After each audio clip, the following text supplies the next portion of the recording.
একই দিনে দুপুরবেলা হঠাৎ করে অনেকগুলো মেহমান আসার পরে তাদেরকে আপ্যায়ন করে বিদায় দিতে না দিতেই আবার যদি রাতের বেলা বিশেষ কোনো মেহমান আসে তখন আপনারা কি করেন? হ্যালো এভরিওয়ান, আসসালামু আলাইকুম। আজ আমি আপনাদের সঙ্গে বিশেষ একটি ব্লগ ভিডিও নিয়ে হাজির হয়েছি।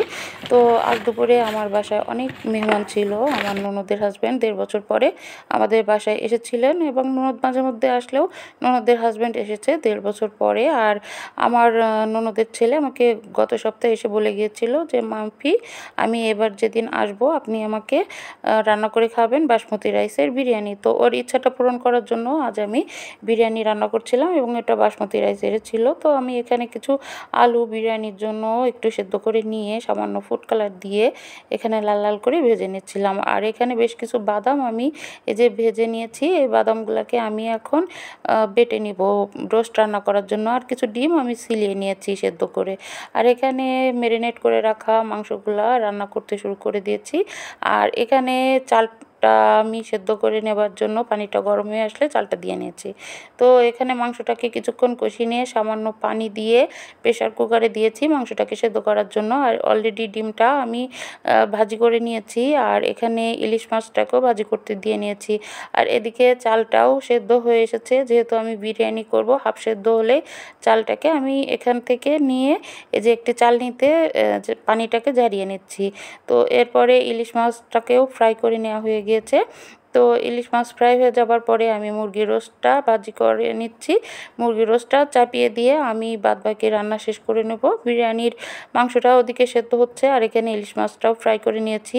তো এই যে মুরগির রোস্টগুলা আমি ভেজে নিচ্ছি একে একে। প্রথম ব্যাচের মাংসগুলো ভেজে নেওয়া হয়ে গিয়েছে। এরপরের ব্যাচটাকে দিয়ে আমি এই যে প্রেসার কুকারটা খুলে নিয়েছি। তো মাংসটা সেদ্ধ হয়ে গিয়েছে। এখন আমি এখানে হাঁড়িতে দিয়ে নিয়েছি ঘিটা দিয়ে নেবার পরে আমি প্রথমেই প্রথম লেয়ারের জন্য কিছু ভাত দিয়ে নিচ্ছি।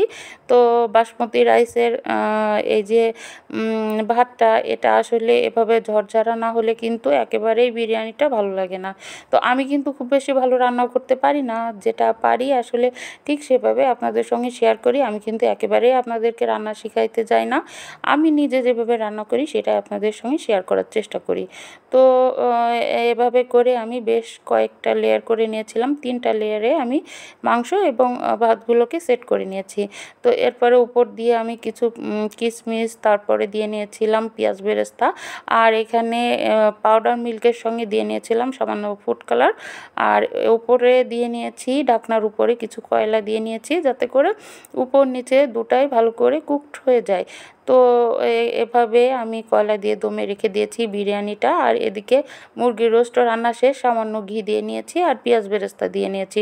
তো রান্নাবান্না প্রায় শেষ। আমি এখানে টেবিলটা সেট করে নিচ্ছি। নতুন একটি রান্নার সেট নিয়েছিলাম।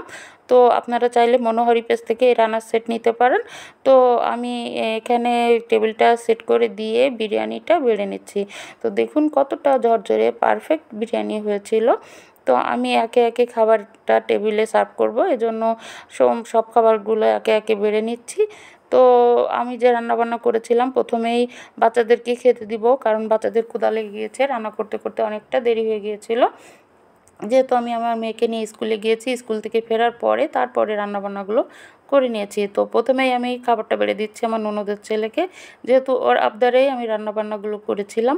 তো ওর জন্য আগে প্লেটটা আমি রেডি করে দিয়ে ওকে খেতে দিয়ে নিয়ে বাদবাকি বাচ্চাদেরকে একে একে আমি খাবারগুলো খেতে দিব। তো এখানে আমার মেয়েটাও খাচ্ছিল আর আমার ননদের আরও 2টা বাচ্চা, অর্থাৎ ওর 3টা বাচ্চা, আমার 2টা বাচ্চা, সবাইকে একে একে আমি খাবারগুলো বেড়ে দিচ্ছিলাম। ওরা সবাই মিলে খাচ্ছিল। তো ওদের খাবার পরে এখন পালা এই বাড়ির জামাইয়ের জন্য, অর্থাৎ আমার ননদের হাজব্যান্ডের জন্য আমি প্লেট রেডি করছিলাম। তো জামাইয়ের জন্য অবশ্যই আস্ত ইলিশ ফ্রাই থাকবে। আমাদের বাসায় যদি ইলিশ মাছ থাকে, তবে আমার ননদের জামাই আসলে তার জন্য আমি ইলিশ মাছ আস্ত করে ফ্রাই করে দিই। তো তার জন্য খাবারটা রেডি করছিলাম এবং সেও খেতে বসে গিয়েছে। তাদেরকে খাইয়ে আমি নিজেরাও খেয়ে নিয়েছিলাম এবং তাদেরকে বিদায় দেবার আগেই ফোন আসে, আপনার ভাইয়ার বিশেষ একজন মেহমান আমাদের বাসায় আসছে তার বাচ্চাদেরকে নিয়ে। তো কি আর করা, এই যে আমার ননদের হাতে দেশি মুরগি ছিল আমাদের বাসাতেই পালা। তো এই যে রাত 8টার দিকে মুরগিটাকে জবাই করে নেওয়া হয়েছিল রান্না করার জন্য। আর এখানে কিছু রুই মাছ ছিল, সেগুলো দিয়ে টমেটো আলু দিয়ে রান্না করে নিয়েছিলাম। আর এখানে মুরগিটাকেও রান্না বসিয়ে দিয়েছি। দেশি মুরগি অনেক শক্ত, তাই একটু রান্না করতে দেরি হয়ে গিয়েছিল। আর এখানে কিছু আলু ভাজি করে নিচ্ছিলাম। আর মুরগির মাংসটাও রান্না শেষ। দুপুরে রান্নাবান্না যেগুলো ছিল, আসলে আমাদের মেহমান গরু মাংস খাসির মাংস কোনোটাই খান না, উনি শুধুমাত্র দেশি মুরগির মাংস খান। এবং ওনার শরীরটা হঠাৎ করে খারাপ লাগছিল দেখে নিয়ে উনি আমাদের বাসায় তড়িঘড়ি করে এসেছিলেন। তো ওনাদেরকে এই যে রাতে খাবার দাবার একে একে বেড়ে দিচ্ছিলাম। তো দুপুরের খাবার বলতে অল্প একটু বিরিয়ানি ছিল, আর এগুলো সবই আমি আবার রাতে রান্না করে নিয়েছি। তো এই ছিল আজ সারাদিনের আমার ব্যস্ততম ব্লগ ভিডিও। আশা করি আমার এই ব্লগ ভিডিও আপনাদের সকলের ভালো লেগেছে। যদি ভালো লাগে আমার চ্যানেলটিকে লাইক, কমেন্ট এবং শেয়ার করে দিবেন।